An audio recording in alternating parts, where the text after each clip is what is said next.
Hi. So my husband Jacob, 30M, and I, 27F, got married about a week ago, and yesterday, we were supposed to leave for our honeymoon. But I ended up taking a flight to someplace else altogether because his younger sister showed up at the airport, and apparently, Jacob was in on this the whole time and had actually invited her to come along with us.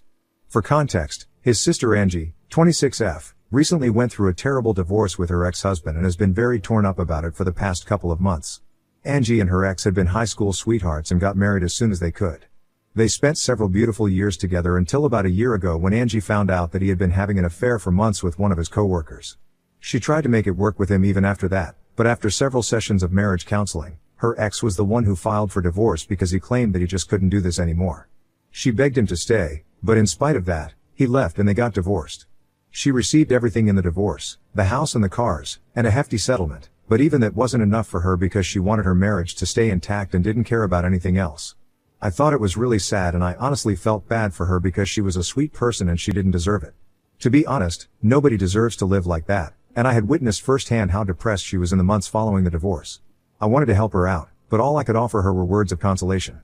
I wanted to involve her in the wedding so that she would stay busy and distracted, but Jacob told me that he didn't think it was such a good idea because being part of a wedding like ours would just remind her that her own marriage had fallen apart. And he made a good point, so I decided to only stick to checking up on her once in a while. Angie and I were never close friends, but we got along well. In fact, I think I could say that about most of Jacob's family.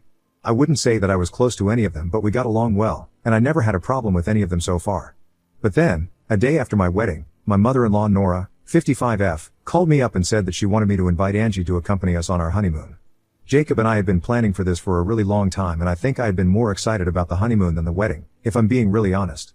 I love traveling, and so does Jacob, and we love mountain ranges in particular, so we had a whole tour of the Alps planned. We had taken about 3 weeks off from work, and we have been really looking forward to this ever since we planned it. Now I did feel bad for Angie, and I would have been willing to do whatever it took to cheer her up, except for this. Nora told me that even Angie loved to travel, and she believed that going on a trip with us would help her with the pain. But Angie wouldn't be willing to come along unless I invited her personally, so she wanted me to ask her and make it seem like I wanted her to come along. But truth be told, I didn't want her to come with us. For starters, this was supposed to be our honeymoon, and I don't think it's appropriate for family to accompany the newlyweds on their honeymoon. And secondly, I was really looking forward to this since the weeks leading up to the wedding had been really busy and hectic for both of us. Jacob and I had specifically taken time off so we could travel and have some quality time with just each other. It didn't seem fair for Nora to ask me to give all that up for the sake of Angie's happiness. So, with a heavy heart, I had to tell Nora that I couldn't do so because it wouldn't be fair to either of us. I expected her to understand that this was supposed to be our honeymoon and I didn't want Angie tagging along. She didn't fight with me at the time, but tried to convince me that this could do her world of good and I would be doing them all a huge favor by inviting her to come with us. She told me that she was going to cover the cost of Angie traveling with us and I didn't even have to worry about the money. All that I had to do was invite her and be there for her. She was pushing it really hard, but even then, I stood my ground and I firmly declined it because it was not fair to either of us. I could understand that it was difficult for her to deal with the divorce, but she couldn't just tag along with us and expect us to give up our honeymoon just so we could cheer her up. Besides, it wasn't even Angie trying to convince me to let her come along. Nora believed that it would be good for her to travel with us. Had Angie approached me, I might have even considered saying yes. But I didn't think that she wanted to come along with us either because she hadn't said anything of the sort, and even when I had mentioned the honeymoon to her, she hadn't shown any interest in wanting to come with us, and I just told me to have fun. That was it. So after a few minutes of conversation and arguing, Nora decided to drop it and it didn't come up after that. After that conversation, I spoke to Jacob about what his mother had said, but strangely enough, he didn't have any reaction to it. He just asked me what I had told her, and I told him that I had said no. When I said that, he just grunted and that was it, no further discussion about it. In hindsight, I probably should have read more into it, but at the time, I was just too excited to start packing for our honeymoon, so I didn't pay much mind to his reaction. In the week between the wedding and the honeymoon, we were busy at work because we were trying to wrap everything up before we left. So we didn't have a chance to meet anybody from his family. And nobody tried to get in touch with us either.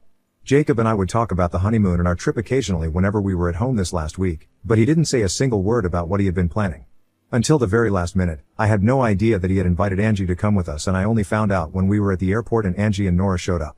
Yesterday, Jacob and I left about 3 hours before our flight was scheduled at the airport. While we were waiting outside and taking our bags out of the cabs, I suddenly noticed Angie and Nora approaching us. I tried to give everybody involved the benefit of the doubt until I noticed that Angie had her bags with her. I knew then that she was definitely not here to just say goodbye to us or drop us off. She yelled surprise really loudly and then hugged me when she was close enough, but I was still trying to process what was going on. because I think I had been very clear about my feelings on this with both Jacob and his mother. However, despite what I had said, she was, seemingly ready to accompany us on our honeymoon. When Angie realized that I looked confused, and not happy when I saw her, her smile faded, and she asked me if I was not happy to see her. I didn't even know what to say, so I just turned to Jacob for an explanation. I wanted him to tell me that he had no idea about any of this and that Nora was the one who was responsible for this. But instead, he told me that after I had informed him about the phone call and the conversation that I had with Nora the other day, he couldn't help but think about how nice it would be for Angie to come with us on the trip and have a good time to distract her. The reason he had not reacted that day was that he had gone behind my back a couple of hours later and told Angie that apparently I was the one who had suggested this idea and invited her to come with us on the trip to surprise me.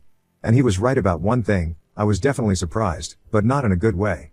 I thought it was sneaky and selfish of him to go behind my back to the one thing that I had told him that I didn't want. I like Angie, like I said, she's a really nice person and I like her. But I like a lot of people. I'm not gonna take all of them with me on my honeymoon just because it would be a nice thing to do. I don't have to do things just because it's a sweet thing to do, especially when it comes to something as intimate and special as a honeymoon. After Jacob told me that this was his idea, and he was the one who had invited her to come along with us, I sort of snapped at him right in front of Angie and his mother and told him that this was simply unacceptable. I knew that Angie would feel bad about it, but that was the thing on my mind at that moment. I told him that he had gone behind my back, and I couldn't forgive him for that, because it had barely even been a week into our marriage, and he was already being sneaky and lying to me. He tried to pass this off as something really small and insignificant, but he thought, I had been planning for this honeymoon for ages and I had made it very clear to him that I was really looking forward to this. Even on the day that I had told him about the suggestion that Nora had made and that I didn't like the idea of asking Angie to come along, just because she was depressed, I think I had been very clear about my feelings on this. So this was not petty or insignificant in the slightest to me. I felt like he had betrayed me and I was extremely upset. But he simply refused to look at it like that, and he said that I was making a bigger deal out of it than was necessary and completely blowing this out of proportion. He told me that Angie would be paying for herself. She would stay in a separate room and she would only join us for certain activities, but we wouldn't be together all the time. However, that was not enough for me, because at the end of the day, she was still going to be accompanying us on our honeymoon. And I don't know about everybody else, but I really think that's weird. Had this been any other trip, like a normal weekend trip, I don't think I would have had a problem, but asking my sister-in-law to come with me on my honeymoon was where I drew the line. After a bit of fighting and arguing, I decided that I had had enough, and since Jacob refused to take accountability and accept that he had done something messed up, I thought that I was better off going away on my own. I had already taken 3 weeks off from work, and I wasn't going to let that go to waste. So I dropped the argument and went inside the airport, after telling him not to follow me. But of course, he did follow me. However, I didn't want him around me at that particular point in time, so I actually had to yell at him to stop following me around and said that I didn't want him anywhere near me or I really would report him for harassment. That stopped him from coming after me, but I could tell from his face that he was really upset and hurt by what I said. I didn't care because I was pissed off and I just wanted to be away from him. So once I had yelled at him, and he had stopped following me, I decided to get myself a ticket and hopped onto the next flight to Miami. I was really lucky because it didn't require me to wait for long and I was on the flight before Jacob even had a chance to change his mind about following me. Once I landed in Miami, I decided to turn on my phone and check for texts and I realized that my inbox was full of messages from Jacob, Angie, and Nora. All of them seemed to be really apologetic for whatever had happened, but the only apology that really stood out was the one that I received from Angie. She told me that when, a few days ago, Jacob had visited her, and told her that I had been suggesting that she accompany us on our honeymoon, she could barely even believe it. Apparently, she was even about to ask me if I was actually okay with it because she didn't want to be intruding, but Jacob was the one who told her not to ask me because he wanted it to be a surprise for me. He had laid it on thick and made her believe that this was my idea. But after our fight at the airport, it had become clear to her that this was all planned by her mother and her brother, and she said that she was sorry on their behalf because what they had done was really stupid and she didn't blame me for reacting the way that I did because she was in my place. She probably would have done the same thing. Her apology seemed genuine, and I told her that it was okay. I could understand that she was going through something really difficult and she wasn't even involved in any of this, so I forgave her. But with Jacob and Nora, it was a different story altogether. Jacob was apologizing, but he was also trying hard to make me seem like the bad guy here. And the same applied to Nora as well. They were trying to push me into believing that they only had good intentions and didn't think that I would get so upset about this. They claimed that they had believed that I would eventually be okay with this because I always acted like I liked Angie, and I do. I really like her. But like I said, that doesn't mean that I want her around on my honeymoon, and if they can't accept it then I don't know what to tell them. Now, I know for a fact that I'm not in the wrong here, but I still kind of feel bad. And it doesn't help that ever since I landed here, I've been fighting with Jacob nonstop. It's because he just doesn't want to accept that he messed up by going behind my back and that this was not the right thing to do. I understand and I really respect the fact that he loves his family so much and is willing to make sacrifices for them. But I think it's extremely unfair to expect me to make the same sacrifices for his family. And not to mention, I'm his family as well now and he owes me certain things. It just feels like my happiness doesn't mean as much to him as his family's, and it feels really petty to make it seem like a competition, but that's how it appears. If he actually valued my happiness as much as he valued his sister's, maybe he wouldn't have gone behind my back and done the one thing that I had asked him not to. We have been fighting and it's been really bad because we've just been married for a week and we've gotten off on the wrong foot already. We have been together for almost 7 years before this and I feel like crap right now because something like this has never happened before. We have always had a relatively normal relationship and yes, of course like any other couple, we have also had fights. But none of this magnitude and I just don't know how to deal with this. He insists that his heart was in the right place and that I really need to understand that. He claims that while having Angie accompany us on the honeymoon wasn't going to ruin anything for me, it would have meant a great deal to her and maybe even saved her from getting worse down the road. And I can't explain to him that having Angie accompany us on the honeymoon would have kind of ruined it for me, without sounding like a really terrible person and the kind of wife who wants to separate her husband from her family. But I promise you guys, that's not the case. I know, logically, I am not the bad guy here, but all the fighting with my husband has made me feel like I'm losing my mind and I have absolutely no idea how to go ahead. Ida for leaving my husband behind at the airport and canceling our honeymoon when I realized that he had invited his sister to accompany us on our trip. Update 1. So, I'm still in Miami and I have been traveling a lot. This is my first time here and a lot of you guys suggested a couple of places that I should go see, and I've been doing exactly that to take my mind off of things. I still haven't been able to sort things out with my husband because Jacob is being very stubborn. He is sticking to whatever he believes, and he honestly thinks that having Angie be with us on the honeymoon wouldn't have been any different. He is so convinced of it that it took me all the comments here to make me realize that I wasn't going crazy and that he was being unreasonable. I can't understand why he doesn't get it when even Angie herself has acknowledged that it would have been weird. He has been texting me, but I have just given up on trying to explain things to him. I had been arguing for a while but I completely wasted the last few days that I have been here, staying in my hotel room and arguing with him. I have spent enough of my time trying to make him see sense but I can't help him if he refuses to acknowledge the obvious. The worst part of this is that I can't even fully enjoy myself because, in the back of my mind, I keep thinking about Jacob and what I'm gonna say to him when I go back. I can't avoid him forever and we are literally married, so it's not even like we can just break up and be done with it. My entire existence feels heavy and I don't know, I just feel like everything is going wrong right now. I have talked to my parents about this but they don't really know what to do either. They only advised me to do whatever I felt was right and they would be supportive of it. And I guess that's kind of helpful, knowing that they will be on my side no matter what. But I can't help feeling like everything is falling apart and the fact that it's been less than even a month since our wedding is what makes everything so much harder to deal with. I know it's really easy for people to just tell me that this is a huge red flag and I should leave my husband, get divorced, and be done with it. But in reality, it's not that easy. And I'm not even talking about the legal process of divorce, I'm talking about the emotional and mental toll it takes. I don't know what I'm gonna do, full disclosure. I just have absolutely no idea and I don't even know what to expect. Update 2. I returned from Miami a couple of days ago and I don't know, things have not been great so far. The day that I came back, I returned to an empty home because Jacob was not here.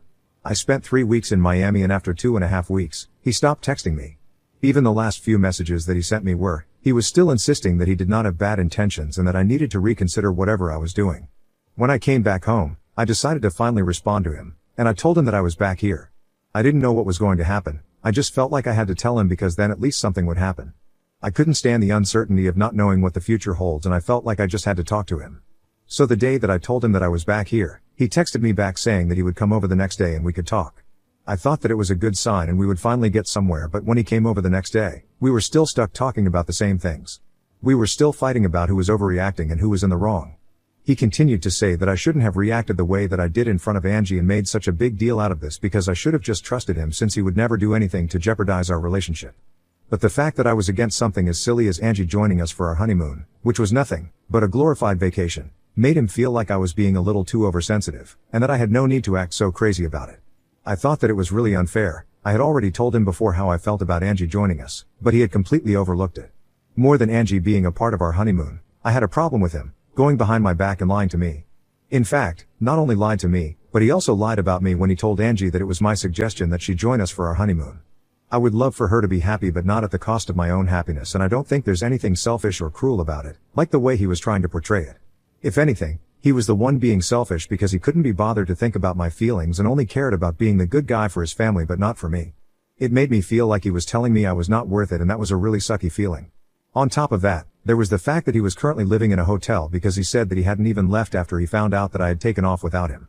He told me that after I stopped responding to his messages, he had half a mind to go ahead and file for a divorce because he thought I was taking things too far. I thought this attitude was uncalled for because he was the one who screwed up. We argued a lot, and to sum things up, there was absolutely no improvement in our situation. He keeps saying that I don't have a sibling, which is why I don't understand why this is so important to him.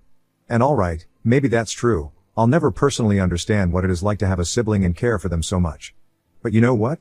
There were several people in the comments of this post who did have siblings, and they told me that this was taking things too far. So yeah, maybe he is the one who is wrong, and he's just trying to gaslight me into believing that I'm the one who is overreacting. Whatever the case, I'm not falling for any of it. I have made up my mind that if he doesn't apologize to me soon, then I might just have to talk to my lawyer and prepare for a divorce. If he does apologize, that's a different story. I have been thinking about marriage counseling, but that's only if he approaches me within the next few days and tells me that he is sorry about everything. Right now, it seems really unlikely. Just by the way, he and Nora are the only people who think what he did was completely fine, and I am the one who is taking it too hard for no reason. But Angie, the person who they are fighting so hard for, is actually on my side on this. She has reached out to me several times to let me know that she has been trying to explain this to both Nora and Jacob and tell them that what they did was backhanded, and it was just not cool.